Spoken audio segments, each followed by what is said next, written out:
क्यों भटकूं औरों के दर पर, क्यों भटकूं औरों के दर पे, मेरा व्यवहार ही काफ़ी है। कभी खुद में ही उलझे थे, कभी उलझे खुदा में हम, कभी उलझे खुदा में हम। जो देखा खुद को दर्पण में, जो देखा खुद को दर्पण में, मेरा दीदार ही काफ़ी है। जगत के ढंग क्या देखूं, जगत के ढंग क्या देखूं, मेरा व्यवहार ही काफ़ी है। करूं मैं क्या मेरे भाई, समस्या मुक्त हो पाऊं, समस्या मुक्त हो पाऊं।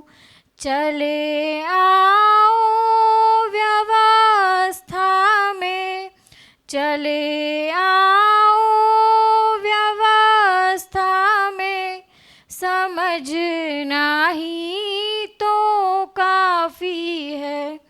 जगत के ढंग क्या देखूं, जगत के ढंग क्या देखूं, मेरा व्यवहार ही काफ़ी है, मेरा संस्कार ही काफ़ी है। धन्यवाद।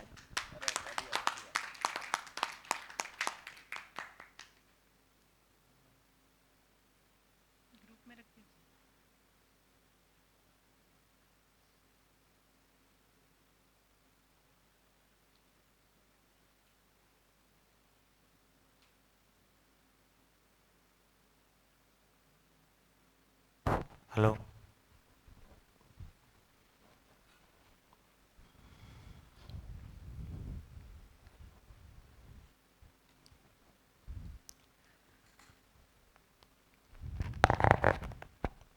तो संबंध है ये बन रहा है डूबा में, ठीक है ना।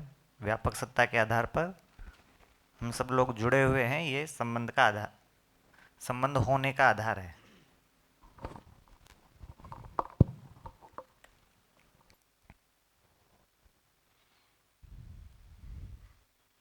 हाँ, तो अपन बात कर रहे थे कि जो पुनर्जन्म को देखें तो वो बहुत नेचुरल चीज़ है ना।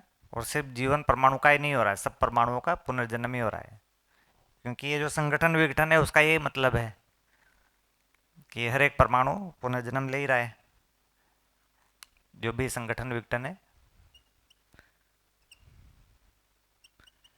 तो मानव के साथ में क्या है, अंतर क्या हो गया कि ये संगठन विघटन पूर्वक एक संतुलन में रहता है।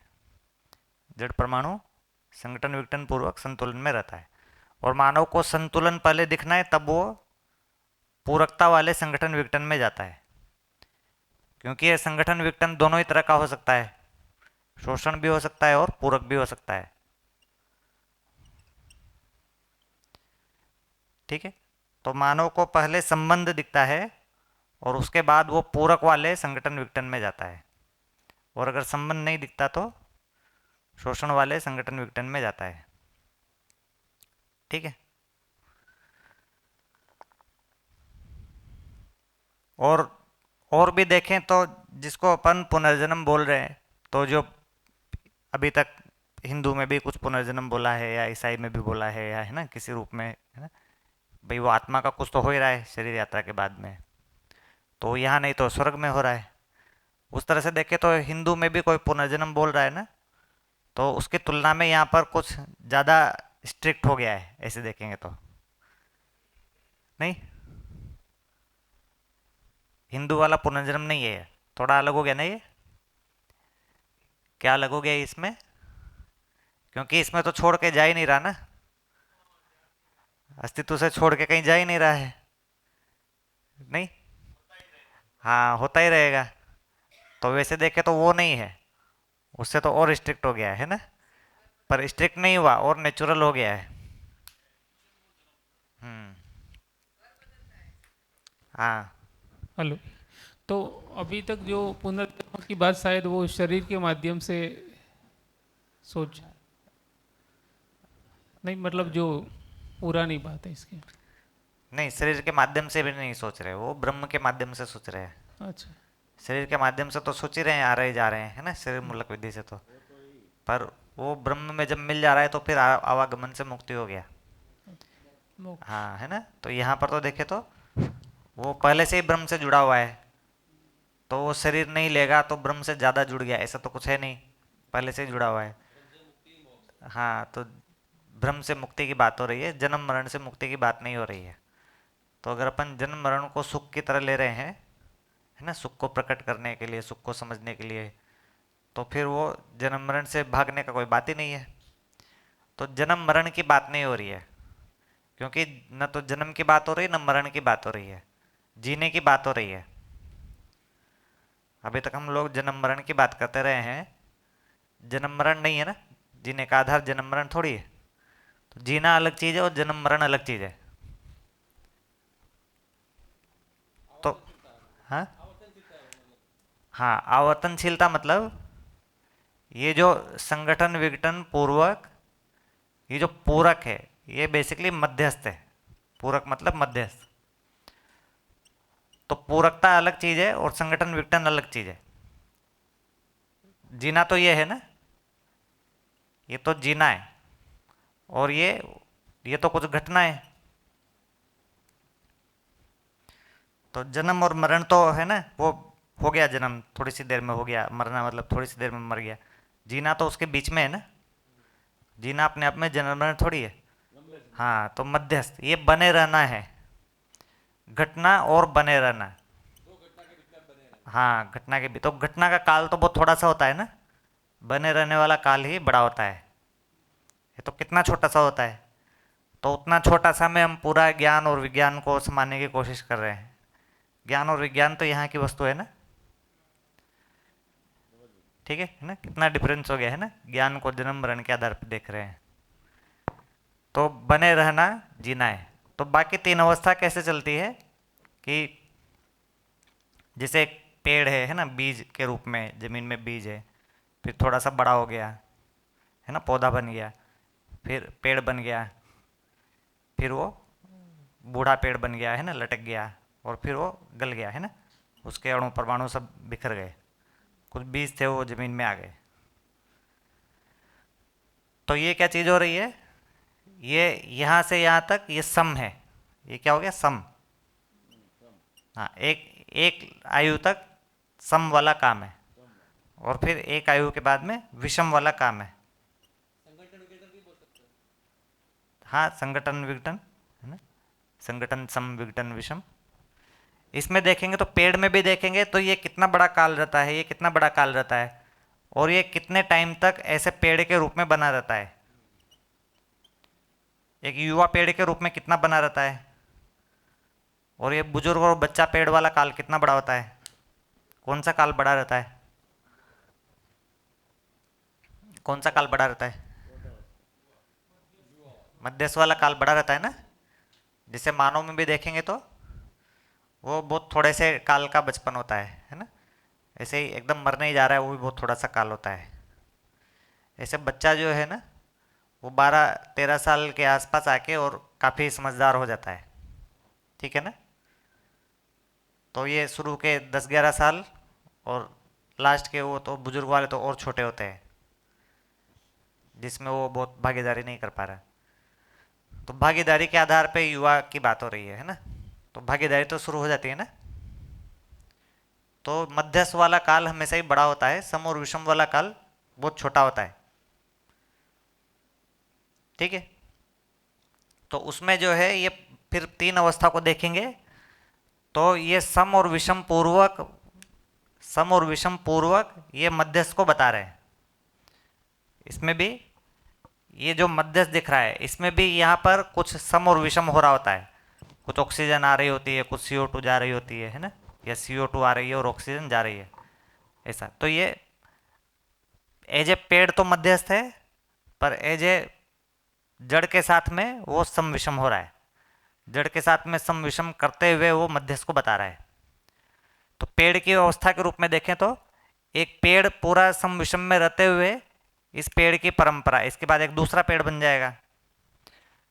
तो पेड़ सम विषम में रहते हुए पेड़ की परंपरा मध्यस्थ है, ठीक है।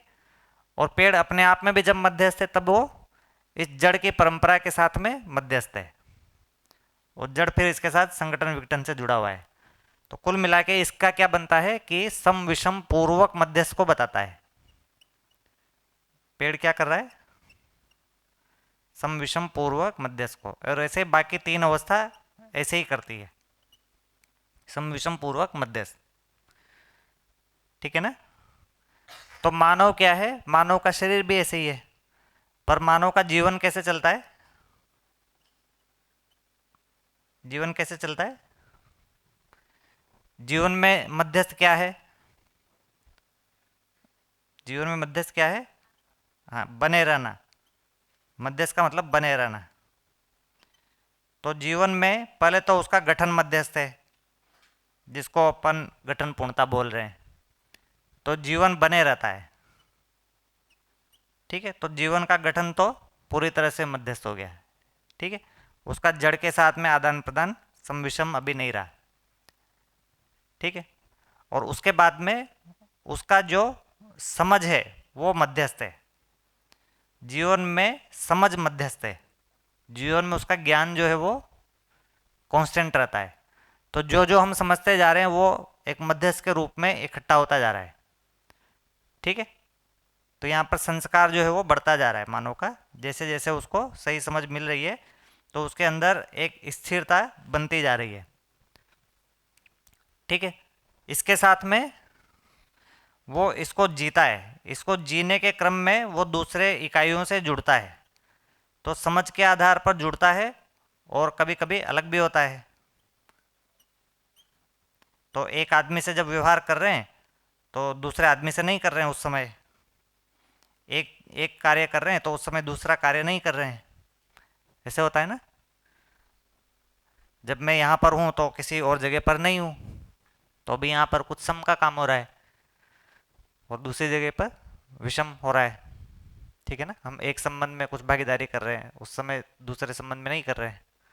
तो एक इस तरह का जो व्यवहार है, व्यवहार में सम विषम वाला चीज आ जाता है, ठीक है। कार्य में तो रहता ही है और विचार में भी ऐसा रहता ही है, पर जीवन मूल में सम विषम नहीं है। जैसे हमारा जो सुख है, सुख क्या है? जीवन की स्थिति है। जैसे समझ जीवन की एक स्थिति है, वैसे सुख भी एक स्थिति है। इसलिए समझ और सुख एक ही चीज है, समझ बराबर सुख, ठीक है ना। तो सुख में जब हमारा सुख अगर ऐसा हो कि सम और विषम हो रहा है, पहले सुख मिल रहा है, फिर सुख चला गया, दुख हो गया, फिर वापस सुख मिल गया, फिर दुख मिल गया, ऐसा अगर सुख है तो ऐसा सम विषम पूर्वक मध्यस्थ वाला सुख मिल सकता है क्या? सुख का क्या नेचर है कि पहले हमको सुख मिला है ना, और फिर हमको दुख मिला, फिर सुख मिला, फिर दुख मिला। अगर ऐसा कुछ हो रहा है तो इसको सुख बोलेंगे क्या? हम कहेंगे नहीं, ओवरऑल तो सुख ही है ना। ऐसा ओवरऑल नहीं होता ना सुख में। हाँ हाँ, जो भी भास है, पहले भास हुआ, फिर भास चला गया, फिर भास हुआ, फिर भास चला गया, है ना। अब ओवरऑल हम कहेंगे भास बना हुआ है, ऐसा भास नहीं रहता ना। तो जीवन में क्या है? वो सुख ही रहता है और फिर सुख के साथ में व्यवहार कर रहा होता है। व्यवहार कर रहा है मतलब सम और विषम में जा रहा है, ठीक है ना। तो जीवन में उल्टा है, वो पहले मध्यस्थ रहता है, फिर मध्यस्थ रह के वो कुछ व्यवहार कर पाता है। हाँ, मध्यस्थ पूर्वक सम विषम। तो ये मध्यस्थ पूर्वक ये जो अलग हो रहा है, जुड़ रहा है, ये संतुलन वाला व्यवहार होगा जब ये मध्यस्थ मूल में होगा, अगर ये मूल में है मध्यस्थ, तो फिर ये संतुलन वाला सम विषम होगा। अगर ये मध्यस्थ मूल में नहीं है, समझ नहीं है, संस्कार नहीं है, तो फिर ये शोषण वाला सम विषम होगा। तो जब जीवन को ऐसे दिख रहा है कि वो बना नहीं रहेगा, वो खत्म हो जाएगा, तो फिर वो किस तरह का व्यवहार कर रहा है? शोषण वाला व्यवहार कर रहा है। जैसे उसको दिखाई देगा कि भाई वो शरीर है, शरीर मूलक होने से क्या हो गया? मध्यस्थ नहीं रहा, वो उसका मध्यस्थ वाला खत्म हो गया है ना। क्यों? क्योंकि बना नहीं रहेगा। तो अब क्या होगा? वो संग्रह में जाएगा, सुविधा के संग्रह में जाएगा। वो सोचेगा इसी शरीर यात्रा में खत्म हो रहा है शरीर, तो फिर जितना मजा लेना है ले लो। ऐसे रहता है ना। जो पुनर्जन्म को लाए हैं, वो पुनर्जन्म को इसलिए लाए हैं क्योंकि जब आदमी को ऐसा लगता है कि वो इसी शरीर यात्रा के लिए है, तो फिर उसके अंदर ऐसा आएगा भाई अगली शरीर यात्रा में रहूंगा कि नहीं रहूंगा, तो फिर वो सोचेगा इसी शरीर यात्रा में जितना मजा लेना है ले लो। ठीक है ना। तो अभी जो भौतिकवादी है, वो भौतिकवादी का एक बहुत बड़ा जो आधार है जीने का, वो यही रहता है। भौतिकवाद मतलब शरीर शरीर खत्म हो जाएगा तो फिर आदमी का जीने का डिजाइन ऐसा बनेगा कि जितने मजे लेना है ले लो, फिर उसको दुनिया उनिया की कोई फिक्र नहीं रहती है। तो पुनर्जन्म को लोगों ने इसलिए भी रखा हुआ है कि उसको ये वाला नोशन ना आए कि बस जितना मजा लेना है ले लो, है ना। ठीक है, ऐसा सोच समझ के रखा है उन लोगों ने। पर वो डायरेक्ट नहीं है, वो तो इनडायरेक्ट हो गया ना। उसको किसी कारण से रखा है, ऐसा है ऐसा नहीं बना, ऐसा न हो इसलिए ऐसा है, तो ये डायरेक्ट नहीं आया ये। ठीक है ना।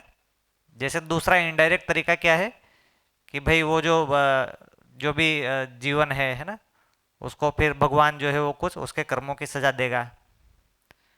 इसके लिए फिर पुनर्जन्म की बात की जाती है कि भाई इस जन्म में सही काम किए हैं तो भगवान कुछ सजा देगा, है ना। गलत काम किए तो सजा देगा, सही काम किए तो अगले जन्म में भगवान कुछ रिवार्ड देगा, है ना। तो अब ये जीवन जो है उसको पुनर्जन्म की बात कर रहे हैं, डायरेक्ट कर रहे हैं कि इनडायरेक्ट कर रहे हैं? इनडायरेक्ट हो गया ना ये भी, है ना।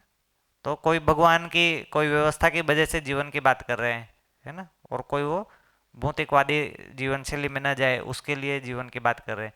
जीवन है इसलिए उसकी बात कर रहे हैं, ऐसा नहीं है।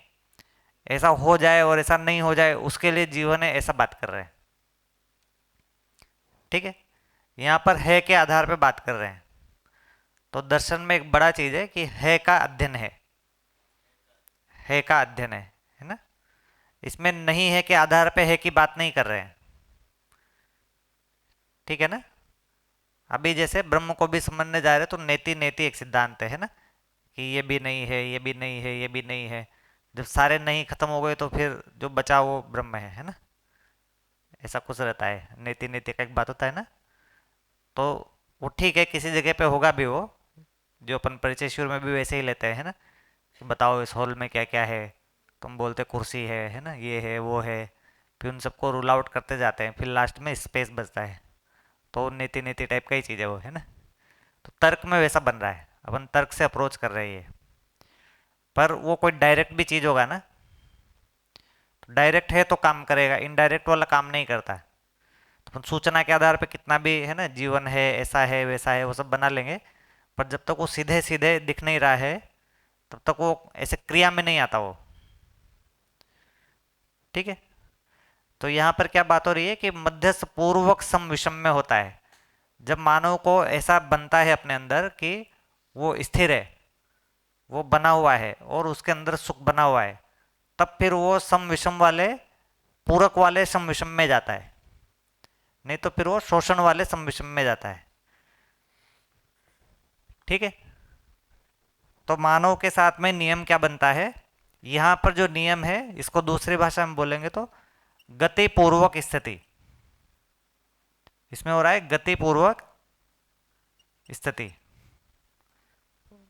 और यहां पर क्या हो रहा है? मानव के साथ क्या हो गया? स्थिति पूर्वक गति। हाँ, स्थिति पूर्वक गति समझ के करो। ठीक है। तो मानव को ऐसा संबंध व्यापक सत्ता के रूप में ऐसा संबंध दिखना चाहिए, तब जाके फिर वो पूरकता कर पाएगा। जब तक ये व्यापक सत्ता संबंध के रूप में नहीं दिखा है, इन सारे अस्तित्व से व्यापक सत्ता से पूरे अस्तित्व के साथ संबंध नहीं दिखता है, और अपने साथ संबंध नहीं दिखता है तब तक वो शोषण वाले सम विषम में जाएगा। ठीक हो गया, है ना। तो मानव के साथ क्या बनता है सूत्र, इसी को तीसरी भाषा में बोलेंगे तो स्वयं में व्यवस्था और व्यवस्था में भागीदारी।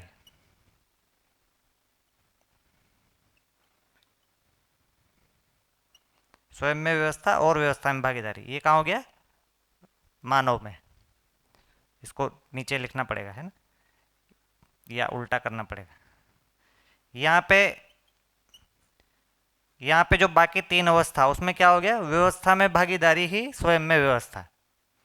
और मानव में क्या हो गया, स्वयं में व्यवस्था और व्यवस्था में भागीदारी, या स्वयं में व्यवस्था पूर्वक व्यवस्था में भागीदारी।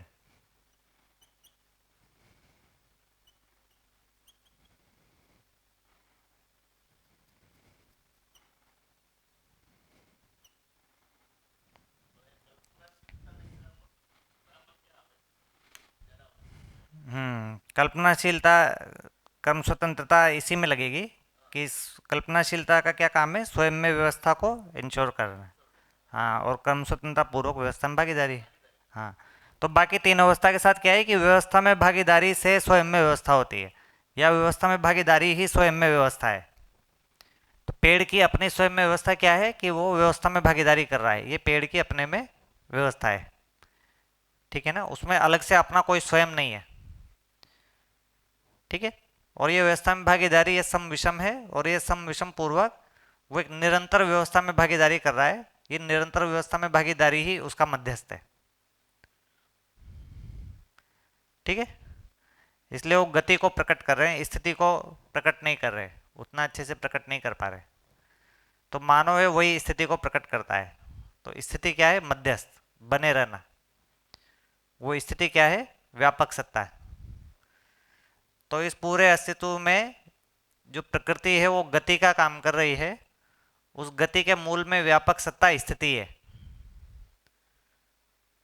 ठीक है, तो अस्तित्व का मूल सिद्धांत क्या हो गया, स्थिति पूर्वक गति। और उस मूल सिद्धांत को कौन प्रकट करता है, मानव प्रकट करता है ना। बाकी तीन अवस्था जो है वो उतना अच्छे से प्रकट नहीं कर पा रहे हैं, या वो कहेंगे तो क्रिया के रूप में प्रकट कर रहे हैं, पर एकदम नियम को नहीं प्रकट कर पा रहे हो। ठीक है,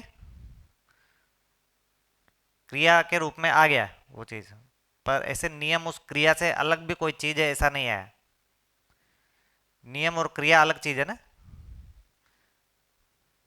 अभी हमको क्रिया और नियम एक ही लगता है, पर नियम और क्रिया अलग अलग चीज है। नियम जो है उसका आधार है क्रिया का, खाली क्रिया नहीं है, उसका आधार है।